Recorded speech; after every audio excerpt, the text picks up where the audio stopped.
কেতিয়াবা মনলৈ এনেকুৱা ভাৱ আহে এইখন চৰকাৰৰ দিনত মানে হাতী চুৰ সাৰি যায় মাখি চুৰৰ জেল হয়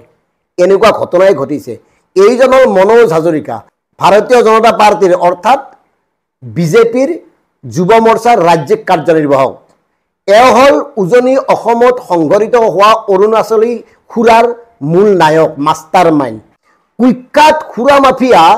মনোজ হাজৰিকাই খুৰাৰ গোচৰত জামিন পাইছে মহচুৰিৰ গোচৰতে গ্ৰেপ্তাৰ কৰা হৈছে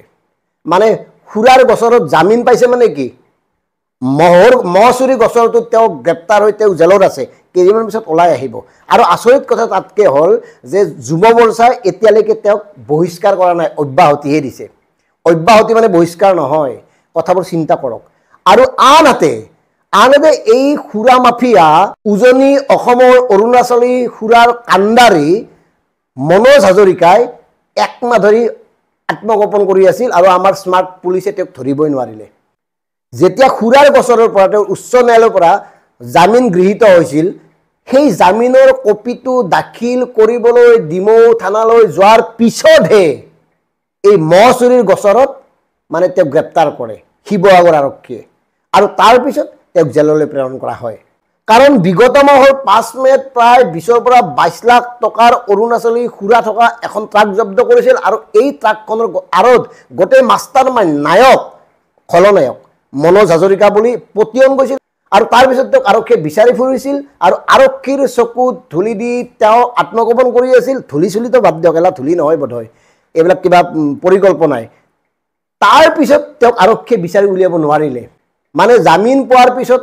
সেই কপিটো দাখিল কৰিব হোৱাৰ পিছতে তেওঁক গ্ৰেপ্তাৰ কৰে বেলেগ এটা কেছত মানে এইটো কেছ কিমান ডাঙৰ কেছ আছিল উজনি অসমত খুৰাৰ গোটেই সিন্ডিকেটটো নিয়ন্ত্ৰণ কৰা মনোজ হাজৰিকাক সেই কেছটোত যদি তদন্ত কৰিলে হয় সেই কেছটো যদি অধিক গুৰুত্ব দিলে হেতেন সেই কেছটোত যদি তেওঁ জামিন নোপোৱা ব্যৱস্থা কৰিব পাৰিলে হেতেন চাৰ্জশিট দাখিল কৰিলে হেতেন হয়তো আৰু বহুত ডাঙৰ ডাঙৰ নেতাৰ কথা পোহৰলৈ আহিলে হেতেন কিন্তু এতিয়া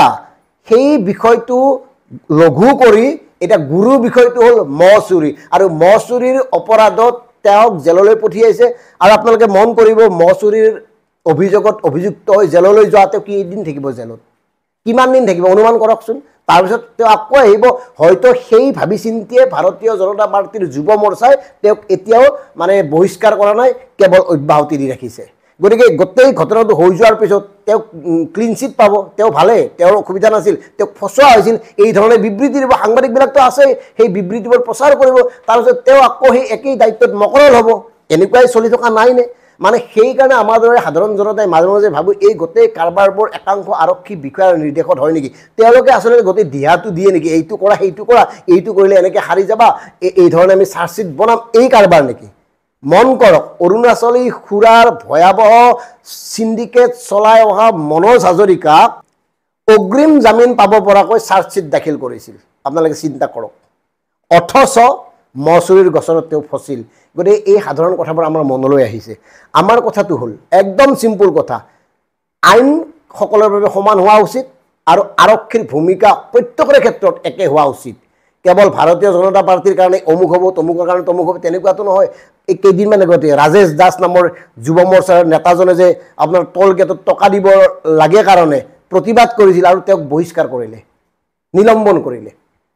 ৰাজেশ দাস তেওঁ আচলতে কি হ'ল তেওঁ কথাখিনি কৈ মৰিল নকোৱাকে চলি গ'ল হেতেন আৰু নকোৱাকে চলি যোৱাটোৱে ভাৰতীয় জনতা পাৰ্টিয়ে বিচাৰে আৰু তেওঁ কোৱা ৰাজেশ দাসে কোৱা কেইটামান গুৰুত্বপূৰ্ণ কথাটো হ'ল তাৰমানে ভাৰতীয় জনতা পাৰ্টিৰ কেন্দ্ৰীয় মানে বিষয়ববীয়াই কত টোলগেট দিব নালাগে মানে চৰকাৰখন তেওঁলোকৰ কাৰণে তেওঁলোকক এই বিশেষ সুবিধাটো দিছে আৰু তেওঁ এটা কথা কৈছে যে তেওঁলোকৰ কাৰ্ডখন ব্যৱহাৰ কৰিছিল কাৰ্ডখনতো আজিকালি জানেই বিজেপিৰ কাৰ্ড এখন গতিকে বিজেপিৰ ভিতৰ চৰাত কি কাহিনী চলি আছে কেনেকুৱা কাম চলি আছে কেৱল চেলা চামুণ্ডা স্থাপক দালাল তৈলমৰ্দনকাৰীৰে মানে গোটেই ভৰ্তি হৈ আছে মন্ত্ৰী বিধায়কৰ চৌপাশ মন্ত্ৰী বিধায়কে তেওঁলোককহে গুৰুত্ব দিয়ে আৰু ভাৰতীয় জনতা পাৰ্টিৰ শীৰ্ষ বিষয়াসকল শীৰ্ষ পদত থকা বিষয়ববীয়াসকলেও হয়তো তৈলমৰ্দন দালাল স্থাপক মানে একাংশৰ পাল্লাত পৰি তেওঁলোকে কিছুমান নলবলগীয়া সিদ্ধান্ত গ্ৰহণ কৰি আহিছে বিশেষকৈ তেওঁলোকৰ দলীয় কামকাজৰ ক্ষেত্ৰত সাংগঠনিক কামকাজৰ ক্ষেত্ৰত সাংগঠনিক যিগৰে কৰি থকা আমাৰ ক'বলগীয়া নাই আমাৰ ক'বলগীয়া কথাটো এক নম্বৰটো এই মনোজ হাজৰিকাৰ বিৰুদ্ধে তদন্ত হ'ব লাগে গোটেই সামৰি